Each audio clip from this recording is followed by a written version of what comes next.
Good evening everyone. आज हम लोग चर्चा करेंगे वृद्धि तथा विकास के सिद्धांत के विषय में। ठीक है, एक एक कंसेप्ट को बहुत ही अच्छे से समझेंगे। आप सभी लोगों से एक छोटा सा रिक्वेस्ट भी है कि मेरे इस चैनल को थोड़ा शेयर भी करिए और सब्सक्राइबर भी बढ़वाइए, और वीडियो पसंद आए तो लाइक करिए, अगर ना पसंद आए तो डिसलाइक भी कर सकते हैं, और कहीं ना कहीं फीडबैक भी दीजिए कमेंट के माध्यम से, क्या इम्प्रूव करना है क्या नहीं करना है। ठीक, चलिए शुरू करते हैं आज का टॉपिक, वृद्धि तथा विकास का सिद्धांत। देखिए, वृद्धि तथा विकास के सिद्धांत की बात की जाए तो तमाम सिद्धांत है, एक एक सिद्धांत की चर्चा करेंगे। यहाँ सभी को लिख दिया गया है, एक एक की चर्चा कर रहे हैं। देखिए, पहला देखा जाए वृद्धि तथा विकास का सिद्धांत में निरंतरता का सिद्धांत। देखिए, निरंतरता का सिद्धांत क्या होता है कि जो विकास होता है वो निरंतर चलता रहता है, मतलब सतत होता है। सतत कहने का तात्पर्य यह है कि जो विकास होता है, किसी शिशु का विकास प्रारंभ में बहुत ही तेजी से होता है, ठीक है, लेकिन धीरे धीरे बाद में वो क्या हो जाता है, कम हो जाता है, धीरे हो जाता है। ठीक, प्रारंभ में किसी भी बच्चे का विकास तेजी से होता है, लेकिन बाद में जो विकास होने की स्पीड होती है वो कम हो जाती है। ठीक, तो ये है निरंतरता का सिद्धांत। अब बात आती है व्यक्तिगतता का सिद्धांत। व्यक्तिगतता के सिद्धांत की बात की जाए तो जो व्यक्तिगतता का सिद्धांत होता है, हर एक शिशु का विकास एक अलग तरीके से होता है। अलग तरीके से कहने का तात्पर्य यह है कि वृद्धि एवं विकास के सिद्धांत में एक सिद्धांत है वंशानुक्रम तथा पर्यावरण के उत्पाद का सिद्धांत, मतलब वंशानुक्रम और पर्यावरण की अंतःक्रिया का सिद्धांत। एक ये भी नाम है, वंशानुक्रम तथा पर्यावरण की के अंतःक्रिया का सिद्धांत। अंतःक्रिया का सिद्धांत, देखिए अंतःक्रिया का सिद्धांत इसे भी बता दें। देखिए, एक कंसेप्ट आप लोगों को पिछले वीडियो में बताया था कि D इक्वल टू होता है H इंटू ई। ठीक, तो इसमें क्या होता है कि जो विकास होता है, विकास पर हेरिडिटी का भी इम्पैक्ट पड़ता है और एनवायरमेंट का भी इम्पैक्ट पड़ता है।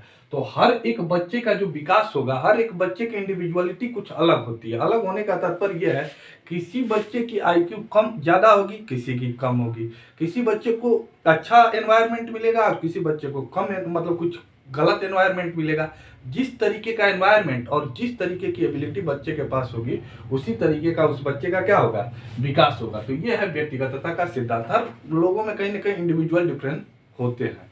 ठीक, अब बात आती है परिमार्जितता का सिद्धांत। परिमार्जितता का सिद्धांत कहने का तात्पर्य यह है कि जो विकास होता है वो मॉडिफिएबल होता है, मतलब उसमें इंप्रूव कर सकते हैं। मतलब शिक्षा प्रक्रिया के द्वारा या अन्य किसी भी प्रक्रिया के द्वारा हम बच्चे को कहीं ना कहीं बच्चे का विकास को प्रभावित कर सकते हैं। मतलब कहने का तात्पर्य यह है कि कोई भी ऐसा बच्चा है, ठीक, किसी भी बच्चे को ले लीजिए, जब वो बच्चा अगर मान लीजिए शिक्षित नहीं है, तो शिक्षित न होने के जब तक शिक्षित नहीं है तो उसका बिहेव कुछ अलग होगा। अगर वहीं कोई बच्चा, अगर किसी बच्चे को एजुकेशनल प्रोसेस के थ्रू अच्छे से बताए कि बेटा ये काम ऐसे होता है वैसे होता है, तो कहीं ना कहीं जो विकास होगा वो क्या होगा, मॉडिफिएबल होगा। ठीक, अब देखिए, एक है सबसे इंपॉर्टेंट है ये निश्चित एवं पूर्व कथनीय प्रतिरूप का सिद्धांत। देखिए, निश्चित एवं पूर्व कथनीय प्रतिरूप का सिद्धांत कहने का तात्पर्य ये होता है कि जो विकास होता है वो निश्चित होता है। अब निश्चित भी होता है और पूर्व कथनीय भी होता है, मतलब हम बता सकते हैं कि इस बच्चे की लंबाई इतनी जा सकती है, ये बच्चा ये कर सकता है। तो ये कहने का तात्पर्य है। इसमें दो चीजें होती है। ठीक, एक आप लोग सुने होंगे मस्तकाधोमुखी, ठीक है, सेफालोपोडल मस्तकाधोमुखी, ठीक, मस्तकाधोमुखी।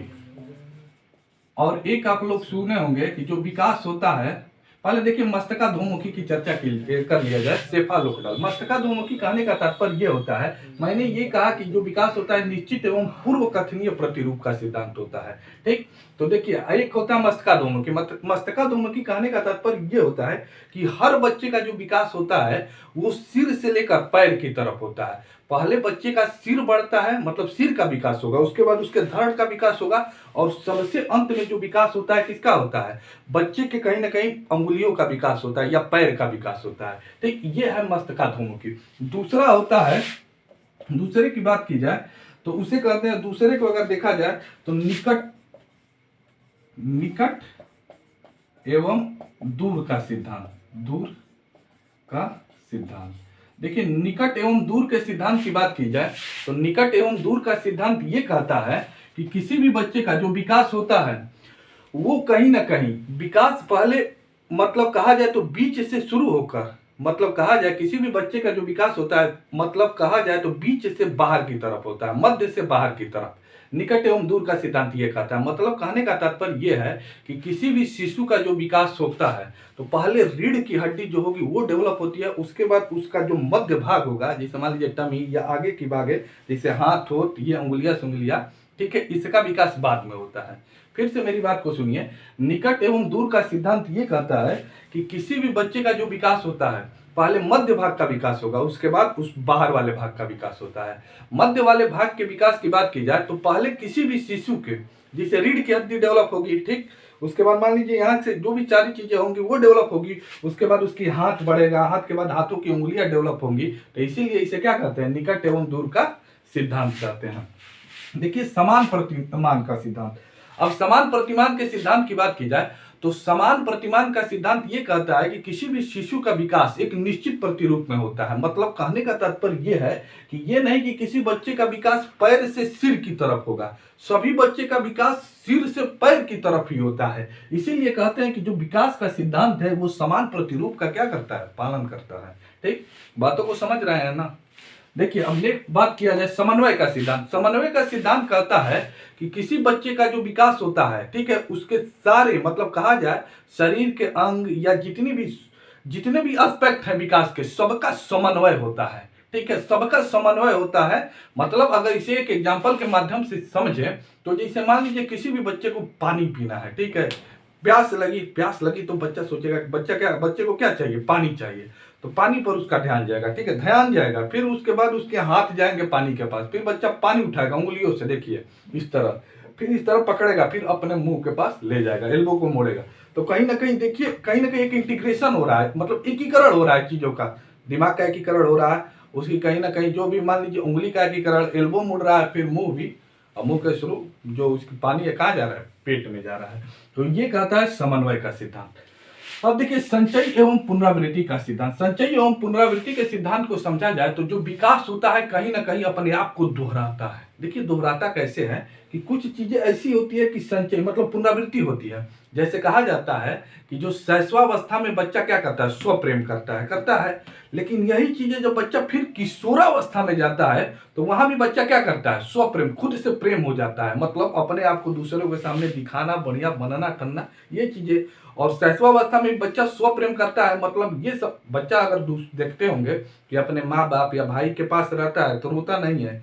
जब कोई दूसरा अनजान बंदा जाता है तो दूसरे अनजान बंदे के पास जब बच्चा जाता है तो रोने लगता है। रोता क्यों है, वो समझता है कि हम दूसरे के पास सिक्योर नहीं है, वहां हम सुरक्षित नहीं है, ठीक है, तो वहां सुरक्षित नहीं है, मतलब वो स्वप्रेम, अपने से प्रेम है। ठीक, तो ये चीजें क्या हो रही है, तो दोहराई जा रही है। नेक्स्ट देखिए वर्तुलाकार प्रगति का सिद्धांत। वर्तुलाकार प्रगति का सिद्धांत कहने का तात्पर्य है कि जो विकास होता है वो रेखीय नहीं होता है। ठीक है, रेखीय न होकर विकास क्या होता है, चक्रीय होता है। ये नहीं होता है, चक्रीय होता है। चक्रीय कहने का तात्पर्य ये है, या कहें वर्तुलाकार होता है। ठीक है, देखिए रेखीय नहीं होता है, या एक सीरीज में होता है, या कहिए तो सीरियल में होता है, क्रमिक होता है, लेकिन रेखीय नहीं होता। रेखीय कहने का तात्पर्य यह है कि मान लीजिए कोई भी विकास है तो ये नहीं कि विकास एक निश्चित, मान लीजिए एक निश्चित दर से बढ़ रहा है कि इसी तरीके से बढ़ेगा। ठीक है, कभी विकास घट भी सकता है, कभी बढ़ सकता है, कभी घट सकता है, कभी बढ़ सकता है, कभी रुक सकता है। तो इसीलिए कहते हैं कि जो विकास होता है वो क्या होता है, चक्रीय होता है। ठीक, तो ये रहे विकास के सिद्धांत। ठीक, और इसकी एक चर्चा मैंने यहाँ ये किया कि जो विकास होता है कहीं ना कहीं पर्यावरण और वातावरण की अंतःक्रिया का सिद्धांत होता है। मतलब विकास पर पर्यावरण का भी असर पड़ता है और कहीं ना कहीं उसकी मतलब वंशानुक्रम, दोनों का असर पड़ता है। ठीक, तो ये विकास के सिद्धांत रहे। ठीक, अगर वीडियो अच्छा लगे तो लाइक करिए, शेयर करिए, सब्सक्राइब करिए। धन्यवाद।